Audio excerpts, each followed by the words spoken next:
행복이라는 제목으로 요한복음 14장 25절에서 27절 말씀을 가지고 하나님 말씀을 증거하도록 하겠습니다. 할렐루야. 주위에 계신 성도님들에게 축복의 인사를 하겠습니다. 참 행복해 보이십니다. 아유, 감사합니다. 세상을 행복하게 만드는 해피바이러스가 됩시다. 세상을 행복하게 만드는 해피바이러스가 됩시다. 이제 2019년도 한 주일밖에 남지 않았습니다. 한 해를 마무리하는 12월에 스스로 설 수 있는 행복과 중요한 일을 할 때 오는 행복과 렘넌트 인턴십이 되는 행복이라는 말씀을 주신 하나님께서 오늘은 삶 속에서 말씀이 성취되는 행복이라는 말씀을 우리에게 주셨습니다. 사람들은 좋은 환경에 살면은 행복할 줄 알고 환경을 바꾸려고 하지만 참된 행복이란 하나님을 만나고 하나님과 함께 지내야 한다고 했습니다.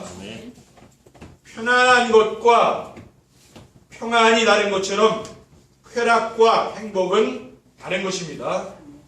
편안하고 재미있는 쾌락은 육신적인 것이고 평안과 행복은 마음의 상태입니다. 그래서 아무리 좋은 환경에서 살지라도 마음에 하나님을 모시지 않은 사람은 평안과 행복이 없고 마음에 하나님을 모시고 사는 사람은 어떤 환경에서도 평안과 행복을 누리며 살 수 있는 것입니다. 저는 하나님의 말씀을 따라 살면서 이러한 평안과 행복을 누리게 되었고 모든 사람들이 저와 같은 행복을 누리기를 원하는 마음으로 말씀을 전하고 있습니다.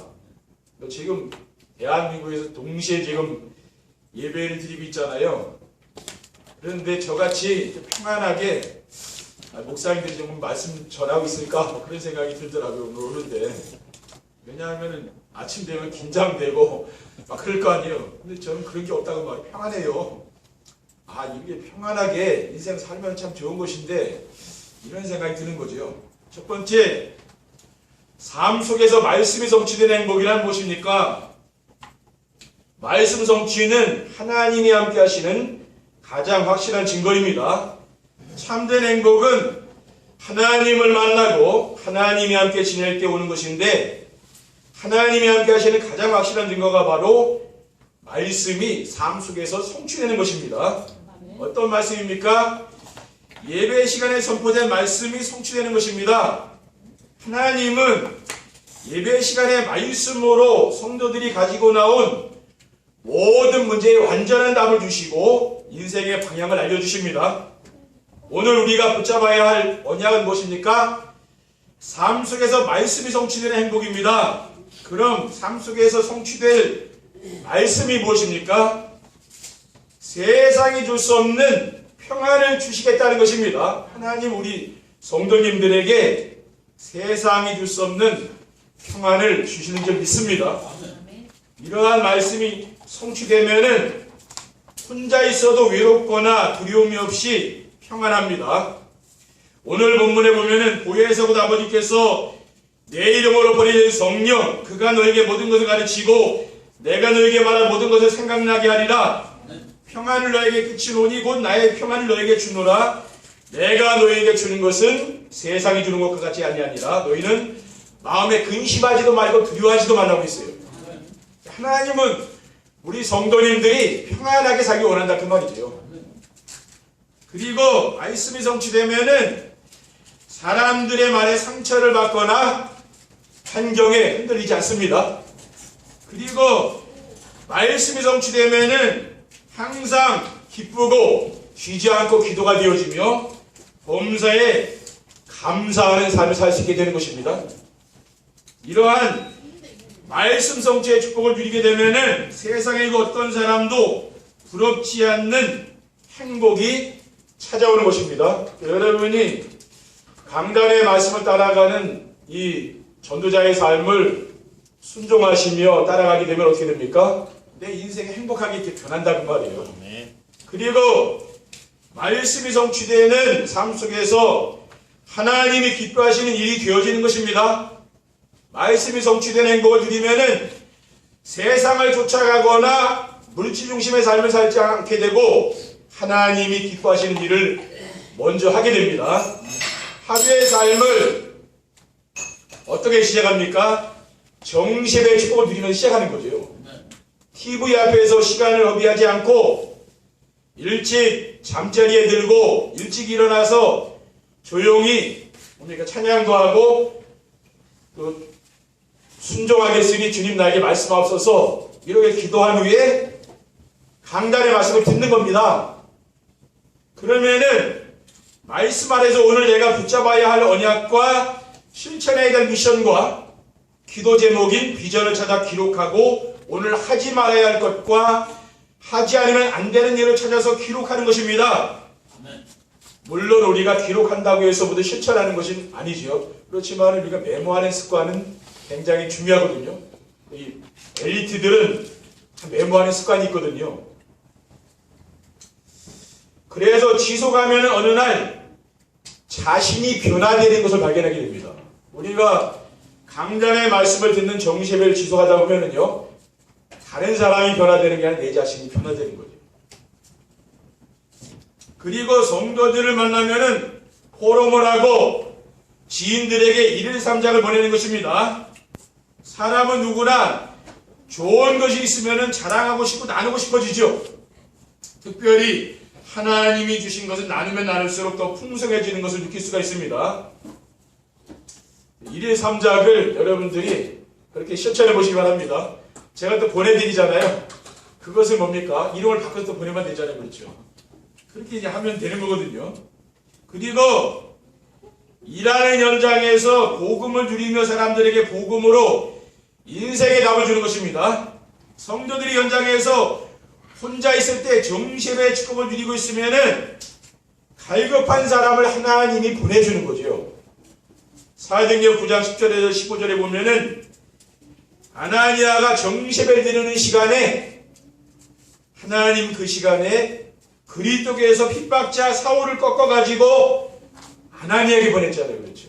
언제 그랬습니까? 그 정시예배하는 시간에 하나님이 역사하신 것이죠. 그리고 말씀 성취는 가정에서 자녀들이 복음으로 세워지는 인턴십이 되어지는 것입니다. 하나님이 말씀이 성취되는 축복을 누리면은 가정에서 자녀들이 복음으로 세워지는 인턴십이 되는 것입니다. 자녀들이 예배 중심의 삶을 살게 되면은 스스로 설 수가 있는 것이죠. 우리 자녀들이 예배 중심으로 살도록 우리가 도와줘야 되는 것이죠.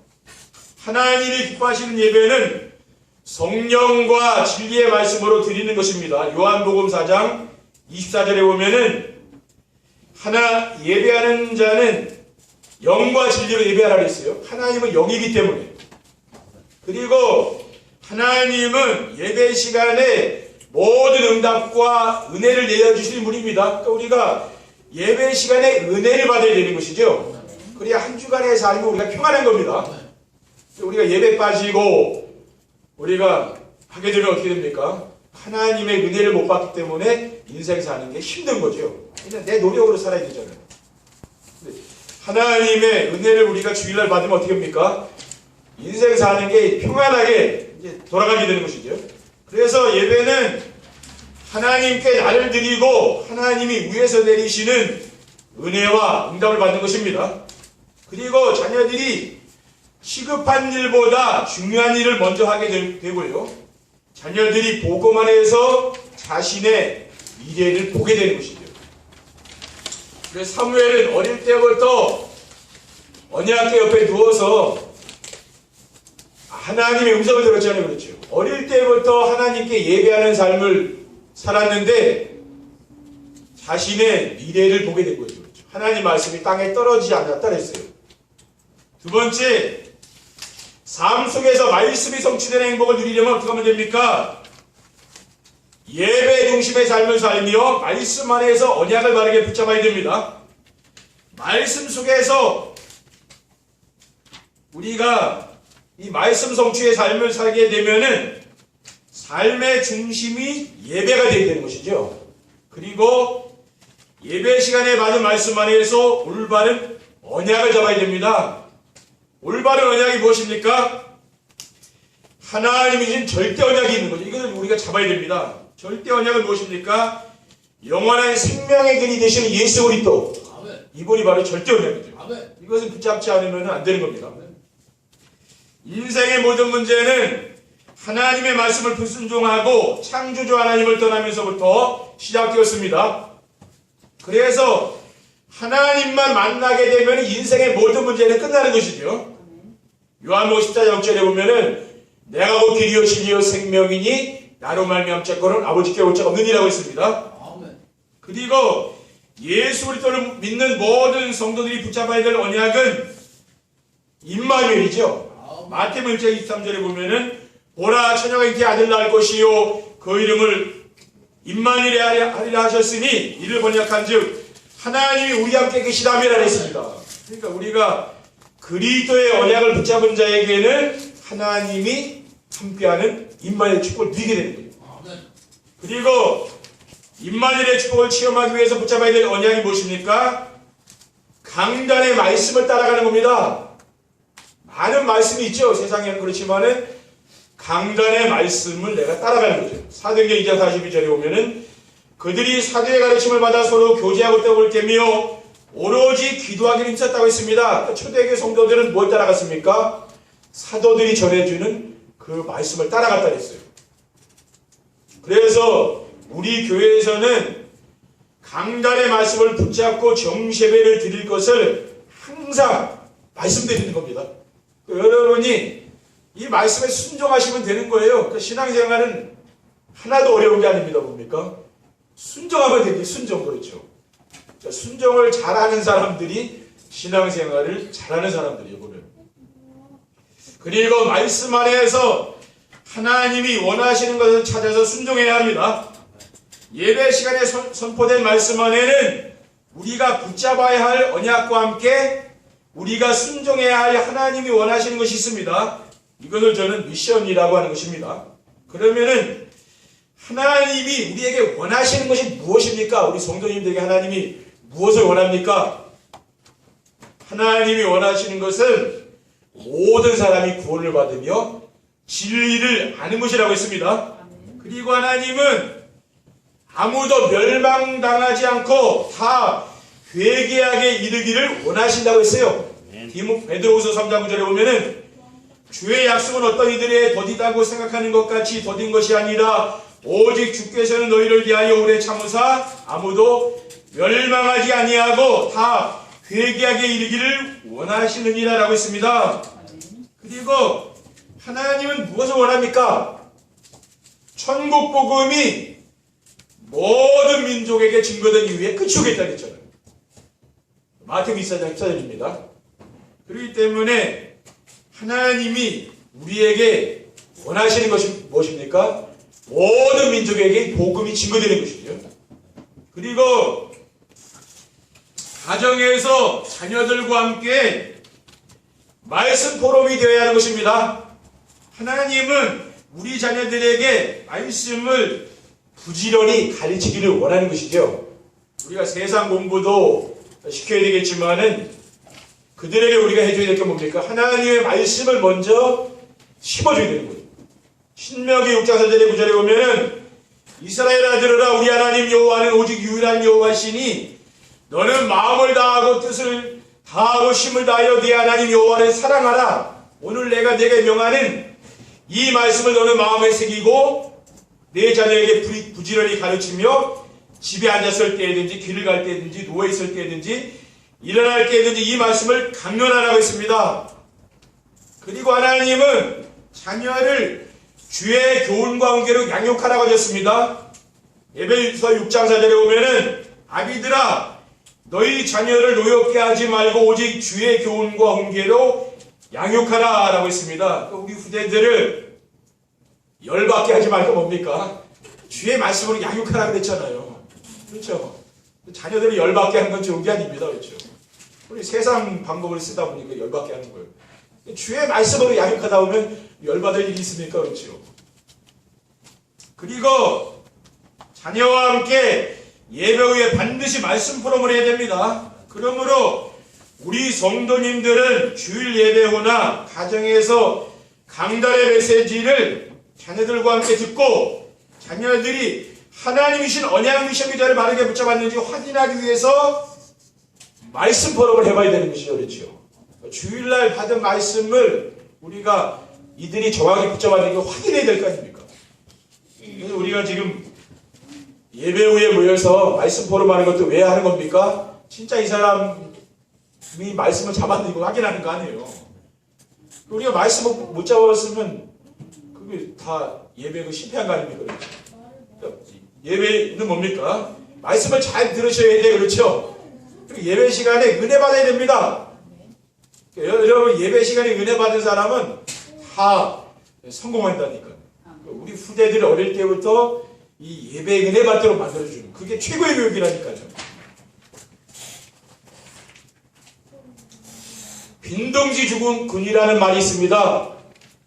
이 말이 뭔 말이냐면은 우리가 자녀들을 세상 방법으로 성공시키고 출세시키면은 어느 날 이 아이들이 부모의 품을 떠나서 내 품을 떠나가는 날 뭡니까? 그때 후회한다 그 말이죠. 세상에서 성공하고 출세한 자녀들 그렇게 공부를 시켜가지고 좋은 대학 보내서 성공시키면은 그 자녀가 효도하겠습니까? 그 자녀 보기도 힘들어요. 그렇죠? 그렇게 된다니까요. 그러니까 지금 빈둥지 중후군이라는 그런 이야기가 나오는 거예요. 우리가 우상이 뭡니까? 하나님보다 더 의지하고 사랑하는 게 우상이거든요. 성경에서는요. 근데 대부분 사람들이 무엇이 우상입니까? 돈과 자녀가 우상이거든요. 왜 가정에서 주로 부부싸움을 왜 하는지 보십시오. 가만히 보면 돈 때문에 싸우는 일이 참 많이 있거든요. 돈 때문에. 그렇죠. 우리 자녀들에게 돈 때문에 싸우는 것을 보여주면 안 됩니다. 왜 그렇습니까?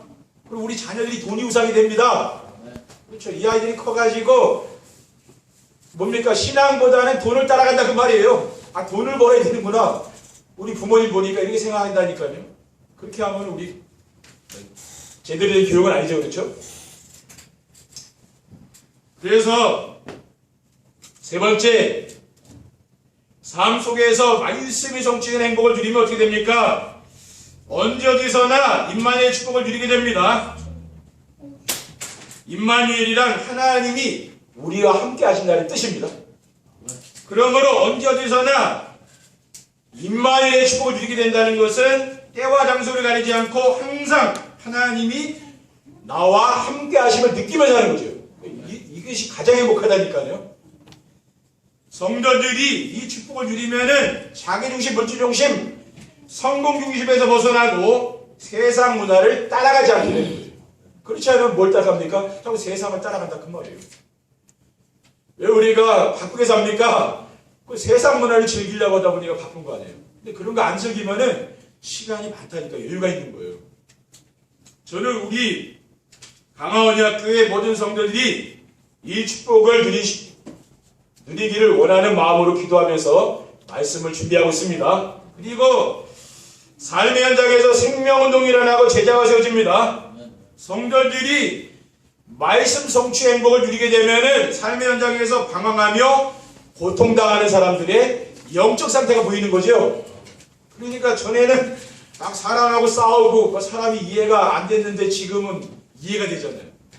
저도 이제는 이렇게 보면은 사람들이 이해하고 우리 성도들이 다 이해가 되더라고요. 왜냐? 영적 상태 보이면 다 이해한다니까요. 그렇죠? 근데 영적 상태가 안 보이면은 자꾸만 우리가 지적하게 된다는 말이에요. 그러면은 우리가 기도하게 되고 기도하면은 하나님께서 갈급한 영혼과 준비된 제자를 만나게 해준다는 말이에요. 그러니까 사람이 좀 우리가 불쌍한 마음이 들고 이렇게 긍휼한 마음이 들고 그렇게 돼야 되는 거죠. 그렇죠?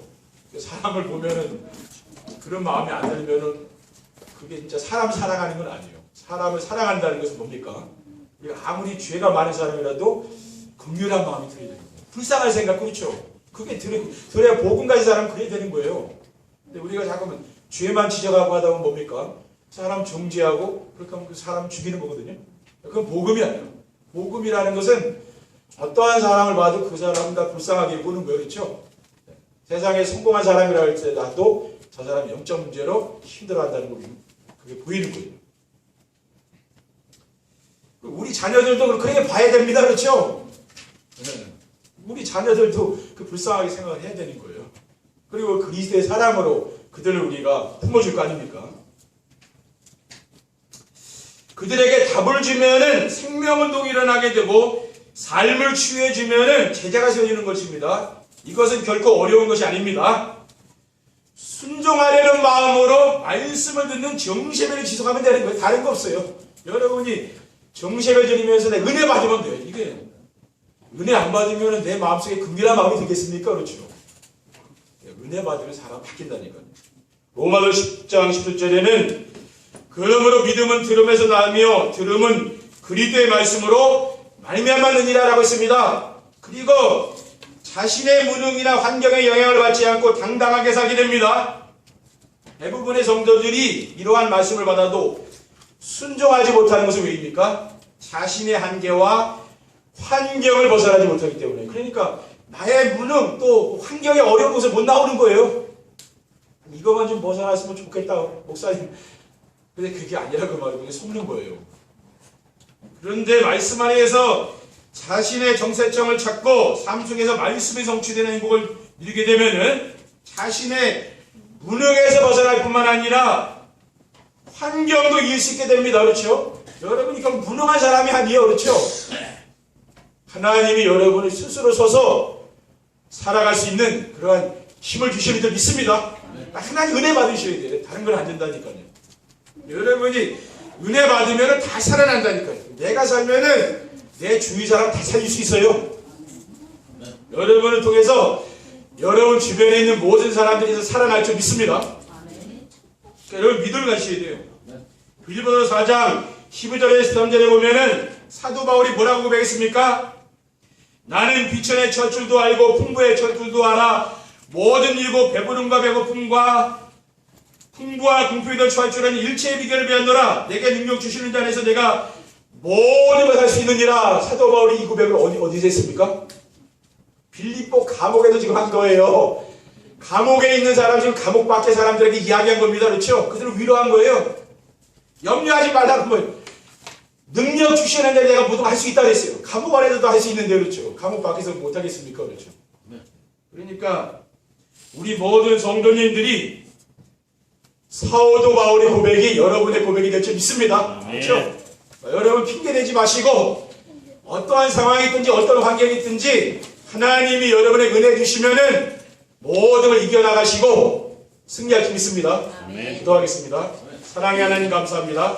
오늘 우리의 삶 속에서 강단의 말씀이 성취되는 응답을 누릴 수 있도록 인도하여 주시고 우리 후대들에게 이 언약이 전달될 수 있도록 축복해 주시옵소서. 주 예수 그리스도의 이름으로 기도드립니다. 아멘.